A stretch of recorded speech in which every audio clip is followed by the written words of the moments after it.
திருச்செந்தூர் கோயிலில் பக்தர்கள் கூட்டம் நாள்தோறும் அதிகமாகவே இருக்கும். ஆனாலும் அந்த ஒரு நாளில் நடந்த சம்பவம் அனைவரையும் மெய்சிலிர்க்க வைத்தது. அன்று கார்த்திகை மாதம், கிருத்திகை நட்சத்திரம். கோயிலில் தீபங்கள் ஒளிர்ந்து கொண்டிருந்தன. பக்தர்கள் முருகனை தரிசிக்க வரிசையில் நின்று ஓம் சரவணபவ் என முழக்கமிட்டிருந்தனர். அந்த நேரத்தில் மண்டபத்திற்குள் ஓர் இளைஞன் அவசரமாக ஓடி வந்து விழுந்தான். அவன் பரபரப்பாக, உதவி செய்யுங்கள், என் தந்தை உயிருக்கு போராடி கொண்டிருக்கிறார் என்று கதறினான். அவரின் தந்தை கோயில் வாசலில் மயக்கமடைந்து விழுந்திருந்தார். சிலர் ஓடி வந்து அவரை எழுப்ப முயன்றனர். ஆனால் அவர் உயிரற்றவரைப் போல் இருந்தார்.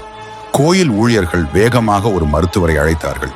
அந்த நொடியே ஒரு வயதான சித்தர் போல் தோற்றம் கொண்ட சாமியார் வந்தார்.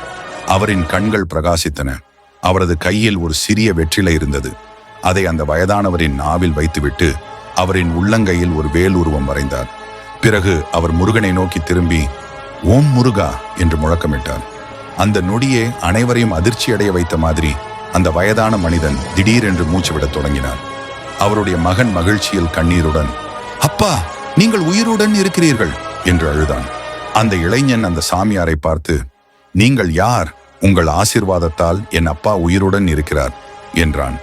ஆனால் சாமியாரோ காணாமல் போயிருந்தார். அவரை தேடிய போது அவருடைய அடையாளம் எங்கும் இல்லை. சிலர் சொன்னார்கள், அது முருகனின் சீடர். அவர் வந்ததும், முருகன் திருநாமம் கேட்டதும் அப்பாவின் உயிர் மீண்டது.